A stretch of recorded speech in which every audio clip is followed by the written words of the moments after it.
Banyak yang bertanya ke saya, apa sih Bang maksudnya kadrun itu? Kalau dapat pertanyaan gini saya pasti ngakak, soalnya lucu. Nyebutinnya aja udah lucu, apalagi lihat orang-orangnya. Oke, saya pengen serius mau jelaskan bagaimana istilah kadrun ini berawal. Seperti kita tahu, sejak reformasi tahun 98, mendadak di sekeliling kita banyak orang-orang yang sibuk beragama tetapi dengan kekerasan.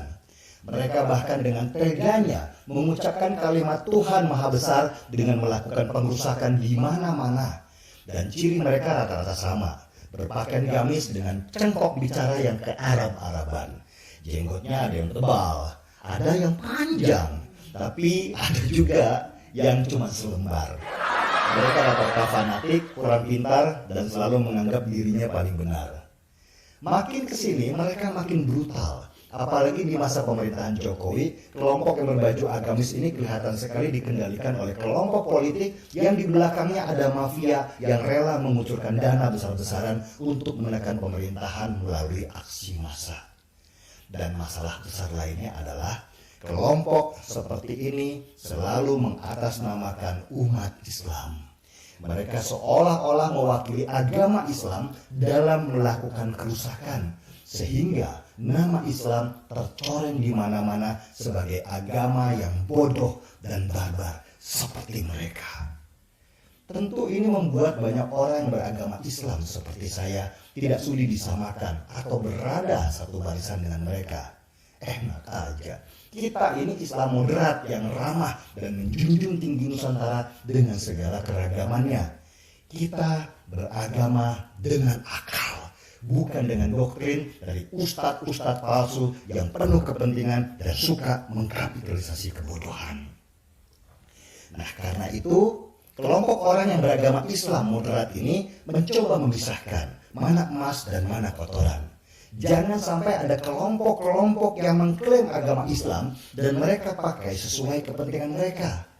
Dan akhirnya, sesudah perdebatan yang cukup panjang di media sosial dengan nama-nama yang unik untuk mereka, terpilihlah istilah kadrun sebagai sebutan yang ikonik dan mudah diingat. Kadrun itu singkatan dari kadal gurun, seekor kadal yang hidup di Timur Tengah di padang pasir. Dia selalu sembunyi di dalam pasir, mengintip-intip situasi dan baru keluar kalau ada nasi bungkus. Makanan. Bukan? Saya juga baru tahu, ternyata oleh orang-orang Arab sendiri, kadal itu dimakan. Dagingnya katanya enak, meskipun saya pasti geli kalau disuruh mencoba. Dan akhirnya, karena banyak kemiripan antara kadal gurun di Arab sana dengan kadal gurun yang banyak di sini, akhirnya istilah itu populer.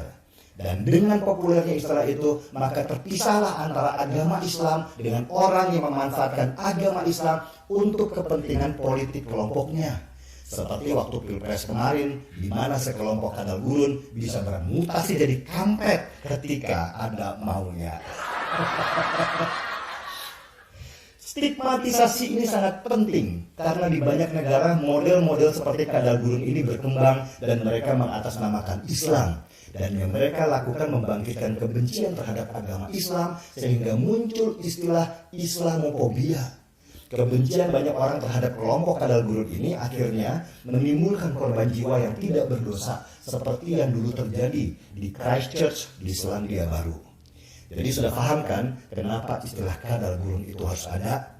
Ini bukan mengkotak-kotakan anak bangsa, tetapi sebuah simbol penting yang harus dilakukan supaya tidak ada kelompok apapun yang bisa mengatasnamakan agama yang suci untuk kepentingan jahat mereka. Jadi buat Anda yang merasa sebagai kadrun, bertobatlah kawan. Islam itu agama damai. Seharusnya menjadi rahmat bagi semesta alam sesuai apa yang diusung oleh Nabi Muhammad SAW. Jangan pernah memfitnah beliau dengan menampilkan kekerasan mengatasnamakan ajaran yang beliau bawa. Kalau itu yang kalian lakukan, catat ya, saya dan banyak orang yang beragama Islam lainnya akan melawan kalian. Karena kalian harus dilawan. Kalau kalian berkembang, kalian akan membawa kehancuran untuk negeri tercinta ini yang didirikan dengan keragaman dalam simbol Bhinneka Tunggal Ika.